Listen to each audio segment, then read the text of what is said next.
Alright, in this video it's all about the clutch on the car, and in particular I'm talking about the Ford Focus 1.5T DCI. Now this is the Ford ETIS IDS. This is the service manual, downloadable from eManual online. I'll leave a description below. Why am I on this? Why am I on this service manual and checking the clutch? Well, the thing is, I've noticed as I normally park on a hill. Some of you may already know. And as I tried to start the car recently to drive up the hill on my driveway, the car's been shuddering. The clutch has been shuddering. So,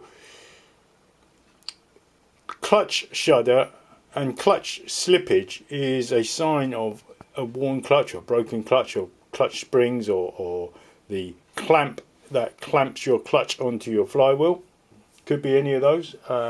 However, see one of my previous videos. I do have a theory, and that is if, for example, the fuel air mixture in your car is not ideal. Say, for example, the mass sensor, the mass airflow sensor, is not working as ideally as it should do because there's dirt on it. What happens is there's a wrong fuel air mixture that goes in. It gives you less power. If it gives you less power, as you trying to move off on the slope, for example, it might feel like it's stalling a bit. In fact, it did stall. My car did stall once. And it also might feel like you might get clutch shudder. That's one of my theories. So this is why on a separate video, I may put that up before this one, I've cleaned, and I did find a lot of deposits on the mass airflow sensor on the little resistor. So I've cleaned that, and I think it's improved the clutch shudder. However, I'm not sure, and I will check. And it's more of a clutch shudder rather than a slip. The car's done already 163,000 miles, so it is near that point where possibly the clutch needs changing. It could be. So this is a picture of the clutch, a cross-section area of it, but that's the it says it's a cross-sectional view of a single disc dry clutch.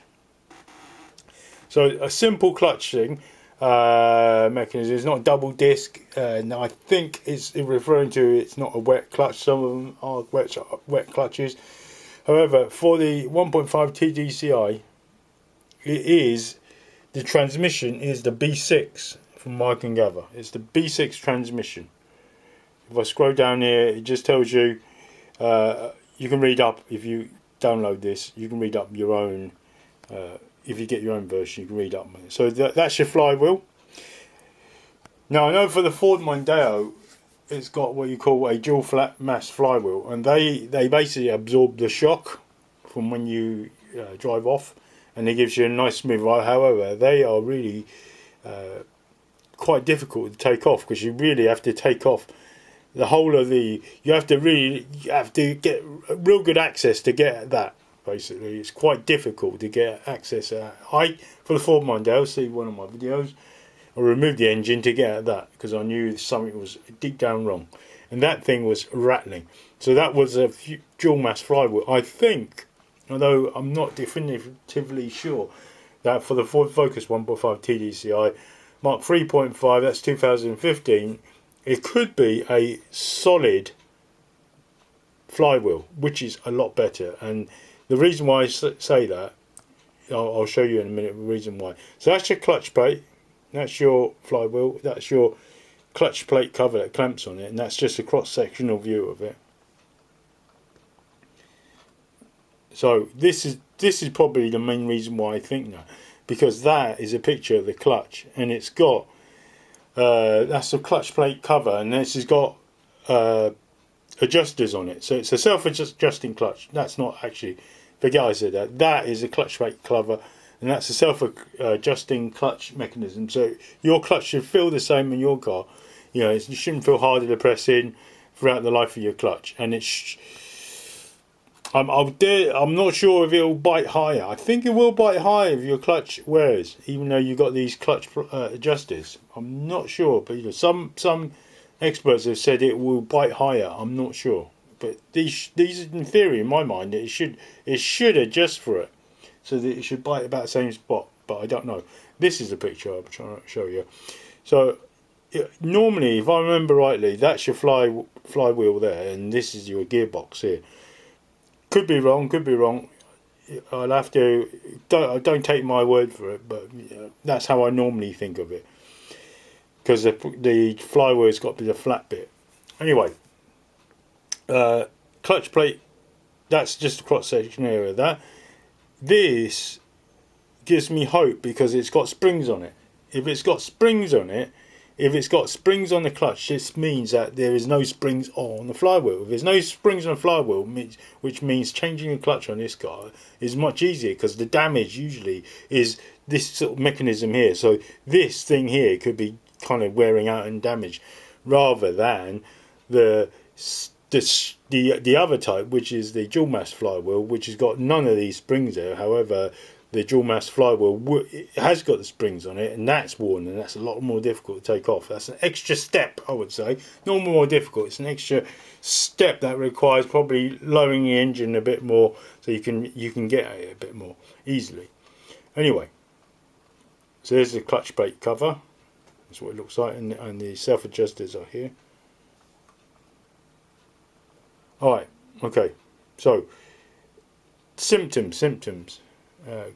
Shuddering has stalled on me once or twice, and on this program I can look at diagnosis and testing. So it will take a little while to load up. It's just a bit slow. It's running on an XP. So my system's not an XP. My system is Windows 10. But however, these service manuals will run on like a virtual server, which is I'm still running XP, still running Windows 10, but I've got this extra kind of virtual server running at the same time. Yeah, I've got all my normal programs. So on top of my normal programs, I've got an XP program running, which is this. Right, okay, so it loaded out without me looking. Right, it says here, verify the customer's concern. So so it tells you that really this is what the service person at Ford's will be looking at, and they will have machines on station at Ford with XP on it, with this very program. It's just that all of these won't function for me. We can only deal with that one and that one when we download it as home users. We don't have the physical connection to connect it into there. I guess they have like a central server somewhere in UK or America. Visually inspect obvious signs of mechanical damage. I don't think there's physical signs of that. Visual inspection includes fluid leaks. Obviously, from where the slave cylinder is, there's fluid leaks from there. And the other day, I already took it apart to do another job. I had a look inside. I didn't notice any fluid leaking. Worn components, loose and missing nuts and bolts. If an obvious thing is found, sort it out, basically, it says there. Gear shifting concerns. I'm not really having gear shifting concerns, but if there was, check the operation of the clutch, lay a block of wood approximately that thick under the clutch pedal and depress the clutch as far as the stop. At first or second gear can be selected with the engine running and a parking brake applied without any concerns. The clutch is okay. That's a bit annoying. Lay a block of wood that thick underneath, depress the clutch as far as the stop. If first or second gear can be selected with the engine running and the parking brake applied without any concerns, the clutch is okay. So 25mm thick. If I can put it into gear whilst the clutch is depressed, that's okay. Okay, well that's a test. I've never really thought about that. If the gears cannot be selected, refer to symptom chart. So we're not going to look at this.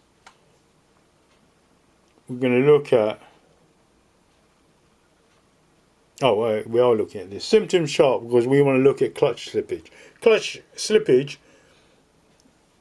clutch possible sources: master cylinder, slave cylinder, pressure plate, clutch disc that's worn or whatever, engine transaxle housing oil or leak. Go to pinpoint test A.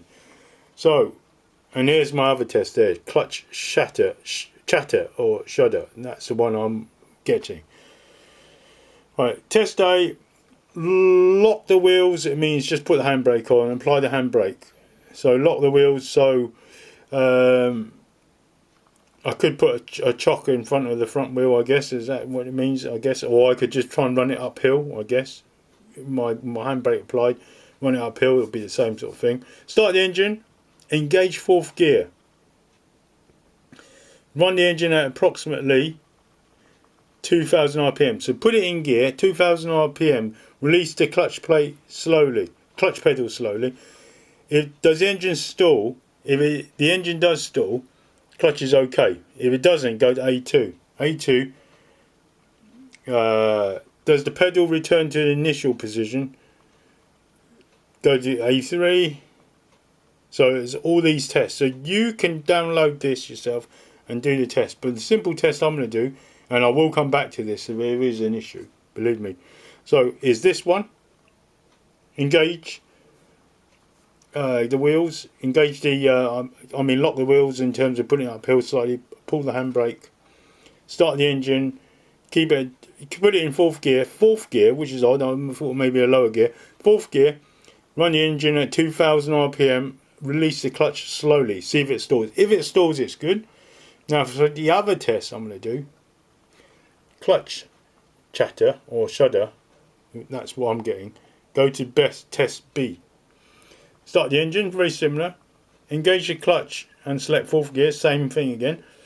Run the engine, so not locking the wheels at this time. Run the engine at 2000 RPM, release the clutch slowly. Does the clutch take up the drive smoothly?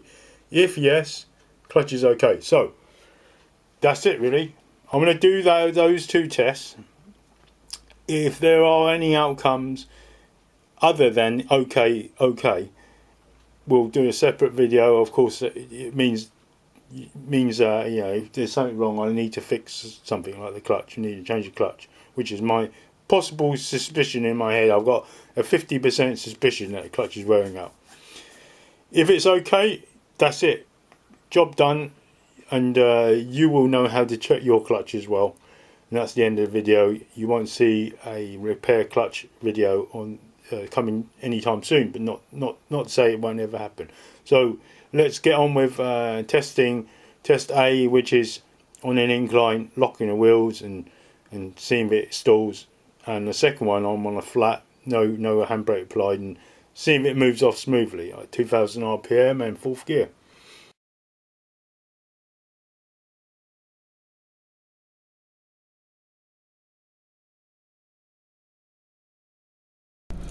Right, test A for clutch slippage. Now I've warmed the car up for about 3 or 4 minutes, and the car has been running this morning already, so it's not stone cold, so it's more of a thorough test.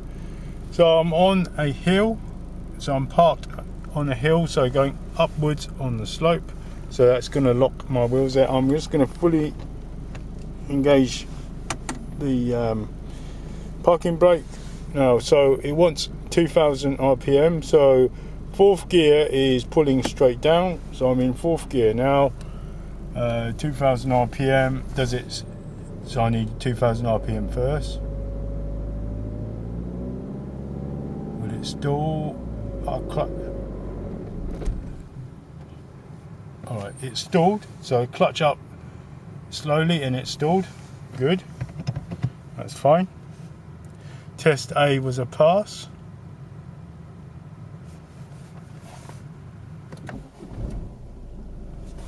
So it's funny, when you stall a car, it doesn't go into error. You can just start up straight away, it doesn't go into error. Usually I turn this off, by the way, the stop start button. Now I need to reposition the car so it's on the level ground. So handbrake off this time. Put it into fourth gear, putting it straight back, and it's kind of moving by itself. 2000 RPM, slowly up.